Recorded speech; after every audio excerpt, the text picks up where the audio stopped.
Les gars, ça faisait un moment que j'annonçais que la première personne qui allait réussir à battre Alex Pereira en light heavyweight, c'était Magomed Ankalaev.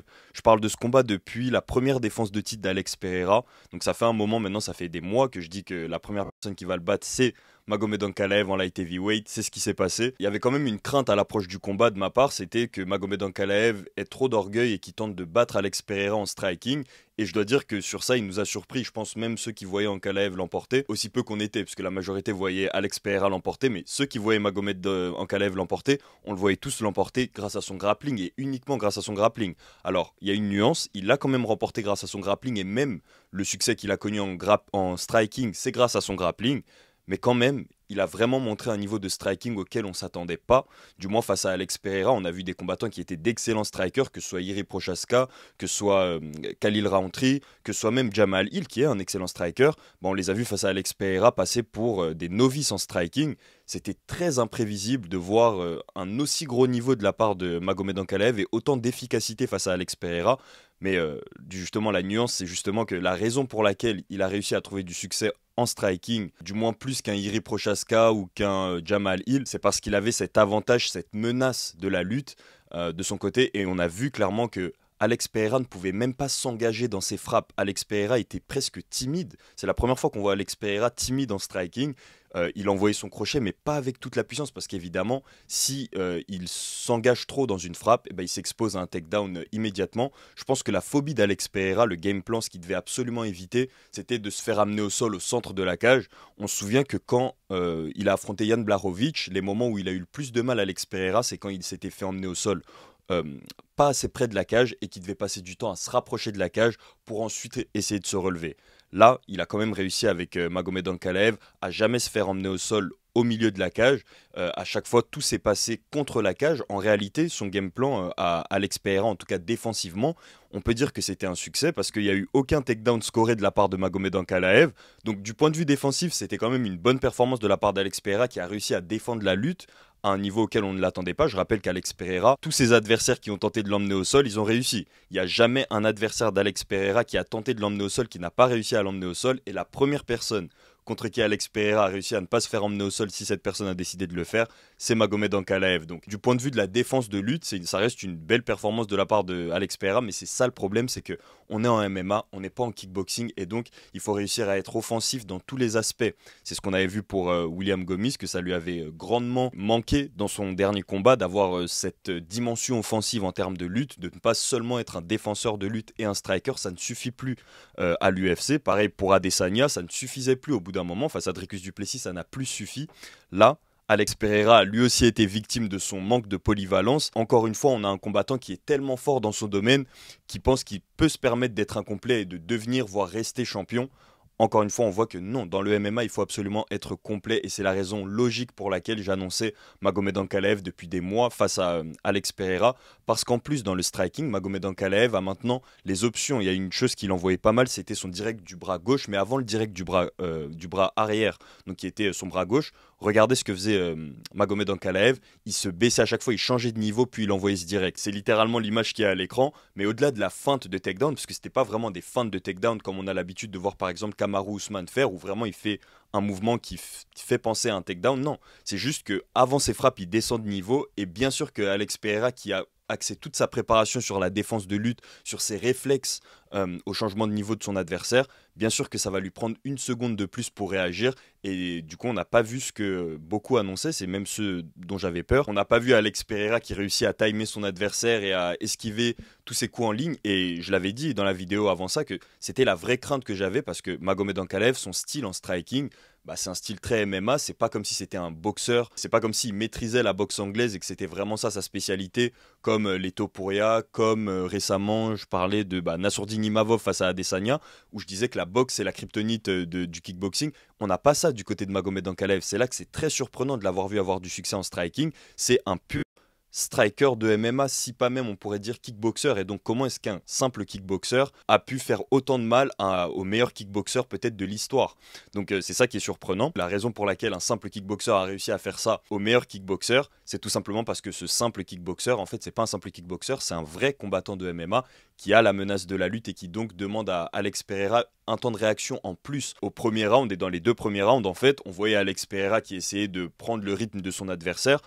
C'était déjà inquiétant pour le Brésilien, mais en réalité pas vraiment, parce qu'on se souvient que face à Jan Blachowicz, il avait mis du temps aussi pour rentrer dans le combat. Face à Israel Adesanya, lors du premier combat, il avait mis énormément de temps à rentrer dans le combat. Magomed Ankalaev, il n'était pas tiré d'affaire dès les premiers rounds juste parce qu'il trouvait du succès en striking, vu qu'on se disait, il suffit d'une erreur. Là, Alex Pereira, il est serein, et il a toujours cet aspect où il est très serein.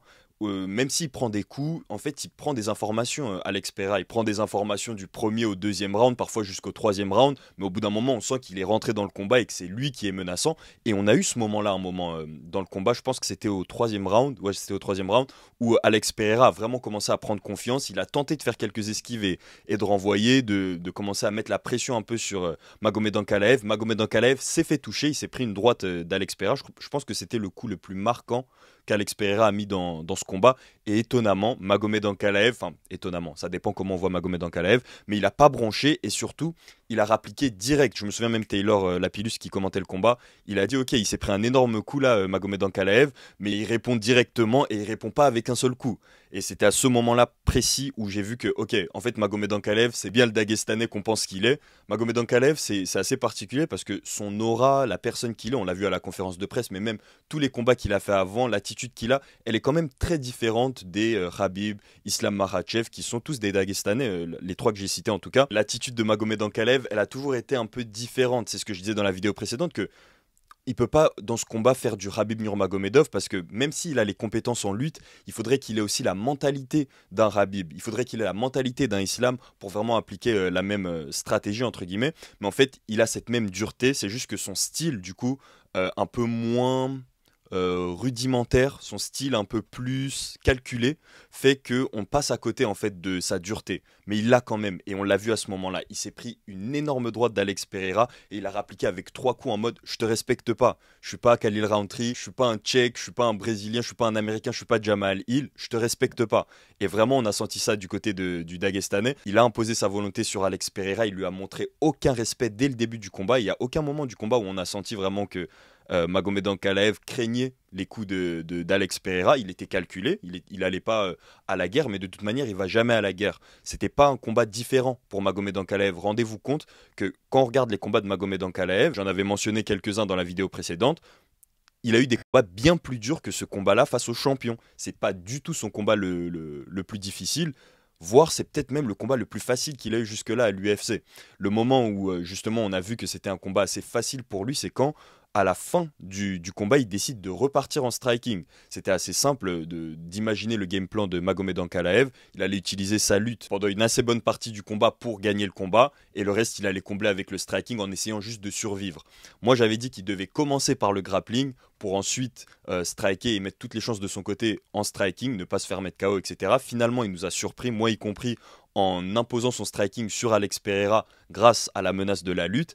Et le pire, c'est que quand il a eu du coup cette phase entre le 3e et le 4e round, où il se focus seulement sur la lutte, il a essayé d'emmener Alex Pereira au sol, il n'a pas réussi, mais au moins il a gardé Alex Pereira contre la cage. Ça m'a carrément fait penser au premier combat, je crois, de Fares Ziam, où il avait clairement l'avantage en striking, et son adversaire ne faisait que essayer de l'emmener au sol. Et je me souviens, Fares Ziam, on disait, c'est bien, il arrive parfaitement à défendre la lutte, mais il joue quand même le jeu de son adversaire. Il est en train de défendre l'attaque de son adversaire. Donc même s'il ne se fait pas dominer, il perd le combat. C'est ce qu'on a eu ici avec Alex Pereira, où même si finalement il n'y a pas eu une vraie domination comme on l'imaginait du côté du grappling, du côté de la lutte, etc., il a presque réussi à gagner ses échanges en lutte. Je dirais, il arrivait parfaitement à pivoter. Magomed Ankalaev n'a vraiment pas pu exercer sa volonté en lutte. Mais ça reste le game plan de Magomed Ankalaev, ça reste la physionomie de combat que choisit Magomed Ankalaev, donc il faut donner ses rounds à Magomed Ankalaev. Et même après avoir gagné ce 3e et 4e round, grâce à ces longues session de lutte, on va dire, où le public US, on pensait que tout le combat se passerait comme ça. Moi, je pensais que tout le combat serait ennuyeux, que Dana White serait extrêmement énervé de voir Magomed Ankalaev devenir champion sur un combat ennuyeux et tout. C'est exactement ce que j'annonçais depuis des mois. Mais finalement, Magomed Ankalaev s'est rendu compte qu'il a même pas besoin de rendre le combat ennuyeux. Il domine aussi le striking. Et c'est quand on voit le niveau que Alex Pereira avait en striking qu'on peut se poser la question, est-ce que c'était plus une contre-performance de sa part ou est-ce que c'était vraiment une performance de la part de Magomed Ankalaev?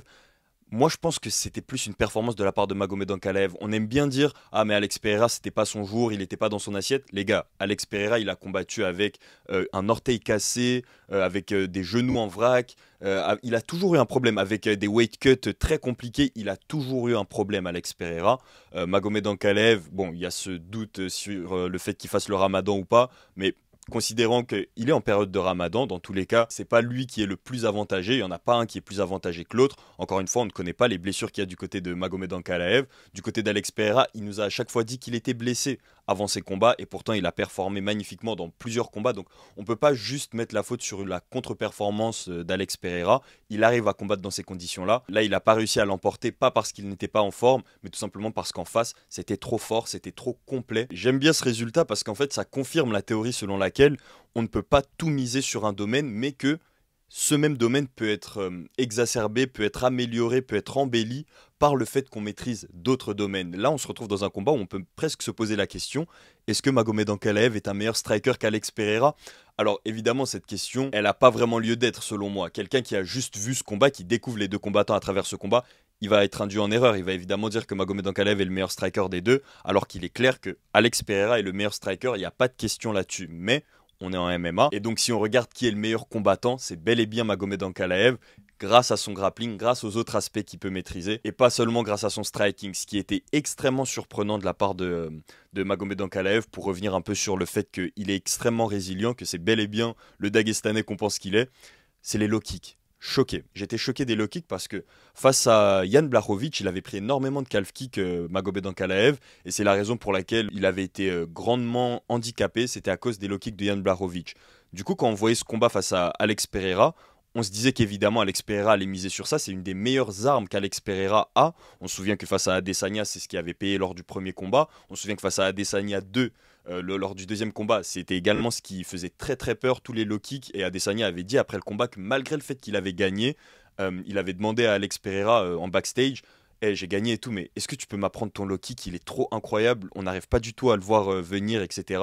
Il est trop efficace. Il parlait du fait que ça touche son nerf sur le mollet, etc. Bref, le low kick d'Alex Pereira, c'est peut-être le meilleur. Euh, Joe Rogan parlait du low kick d'Alex Pereira, qu'il est révolutionnaire, qu'il est vraiment particulier. Daniel Cormier en parlait. Les gens montraient les photos du pied d'Alex Pereira qui ressemblait à un marteau littéralement. Donc il y a toute cette légende autour du calf kick d'Alex Pereira qui est réellement efficace. C'est pas juste une légende. Et on voit quelqu'un qui est très susceptible au low kick. On commence le combat et on voit que Magomed Ankalaev n'arrive pas à checker les low kicks d'Alex Pereira. Donc en fait, quand j'ai vu ça au début du combat, j'étais en mode, c'est sûr qu'il va se passer exactement ce qui s'est passé face à Jan Blachowicz.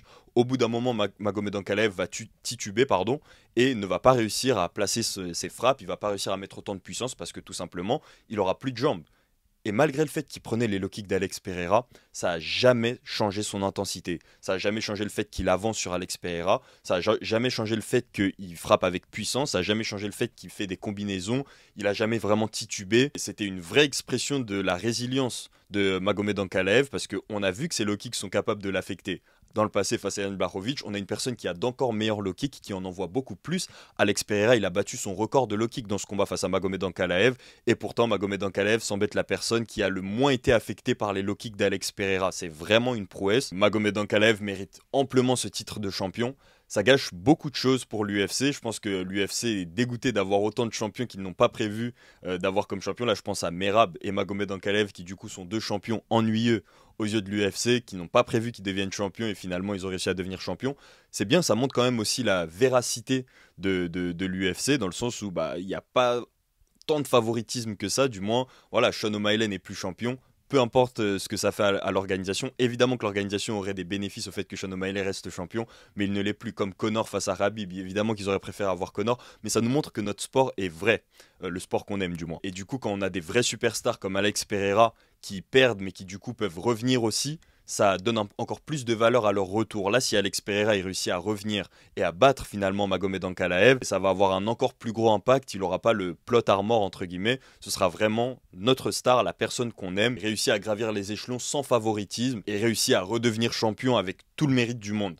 Mais voilà, ici, je ne pense même pas que Alex Pereira ait les capacités de revenir et de battre Magomed Ankalaev. Ce serait un combat que je paierais pour voir, évidemment, je pense comme tout le monde. Mais je vois pas ce qu'Alex Pereira peut faire de différent. Améliorer sa défense de lutte, moins craindre la lutte. Qu'est-ce qu'il peut faire? Je vois que des axes d'amélioration du côté de Magomed Ankalaev.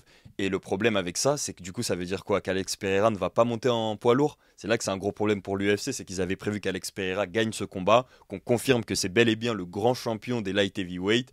Il passe en heavyweight et il affronte l'ancien grand champion des light heavyweight, John Jones. Money fight, magnifique. John Jones prend sa retraite sur ça. Ça aurait été beau pour l'UFC, ça aurait mis pas mal d'ordre. Là, on a Magomed Ankalaev et du coup, on se retrouve avec Alex Pereira en numéro 2. Donc finalement, la plus grande superstar de l'UFC actuellement se retrouve en numéro 2. On ne sait pas trop quoi en faire, ni dans la division elle-même, parce qu'il a déjà affronté toute la division. Tous ceux qui sont intéressants à affronter jusqu'au 8e, Khalil Rountree, il les a tous affrontés, il les a battus. Certains plusieurs fois, comme Iri Prochaska. On n'a pas envie de revoir le combat face à Jamal Hill.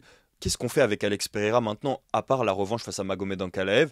Mais justement, cette revanche face à Magomed Ankalaev, je ne vois pas comment est-ce qu'il peut faire quelque chose de différent. Alex Pereira, si ce n'est mettre KO Magomed Ankalaev sur une erreur du Russe, sur une erreur du Dagestanais. Donc en fait là, tout dépend de Magomed Ankalaev. Je pense que la revanche va lui être donnée, c'est une superstar, c'était un champion dominant, il avait voilà, pas mal de défense de titre, je crois que c'était sa 4e là, du moins c'était le 4e adversaire contre qui il aurait pu défendre son titre, donc il mérite sa revanche immédiate, le Brésilien, il va l'avoir. Encore une fois, mon pronostic ne bougera pas, ce sera encore une fois Magomed Ankalaev. Je pense par contre que ce qui est mort, c'est le passage d'Alex Pereira en poids lourd. Parce qu'en fait, le problème, c'est pas seulement qu'Alex Pereira va monter en poids lourd pour tester son striking contre des poids lourds. Si on avait Alex Pereira contre Thomas Pinot en kickboxing ou en boxe anglaise, là ce serait intéressant. Pareil pour Alex Pereira face à John Jones. Mais après ce qu'on vient de voir, Alex Pereira n'arrive pas à annuler complètement la lutte de ses adversaires. Il craint trop la lutte en light heavyweight. Mais qu'est-ce que ça va donner face à un John Jones en poids lourd? Qu'est-ce que ça va donner face à un Thomas Spinal de 120-130 kilos? On ne demande même pas à le voir. C'est des combats qui ne nous intéressent plus. C'est un peu comme quand Israël Adesanya était monté rapidement en light heavyweight et avait perdu face à Jan Blachowicz. C'était ce jour-là que Adesanya face à John Jones, c'était parti aux oubliettes. Pour ceux qui avaient oublié, on parlait de ce combat, John Jones contre Israël Adesanya. Adesanya faisait que faire la propagande de ce combat.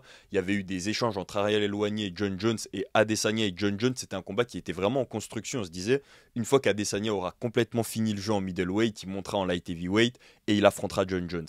Finalement, on a vu Adesanya perdre contre Blachowicz et John Jones avait tweeté « Et vous voulez que j'affronte ce mec ?»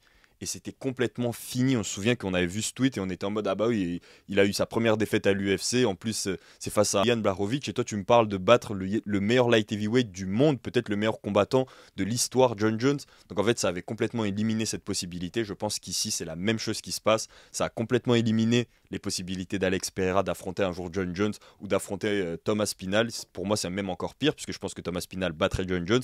Donc voilà, c'est une catastrophe un peu pour l'UFC. Ça reste une bonne chose pour le sport, les meilleurs combattants les plus complets l'emportent, c'était ce que j'avais annoncé. N'hésitez pas à me dire ce que vous avez pensé de ce combat en commentaire, pensez à mettre un like si ce n'est pas déjà fait, abonnez-vous à la chaîne Karate Bushido Actu pour plus d'actu sur le MMA, nous on se retrouve dans la prochaine vidéo, peace.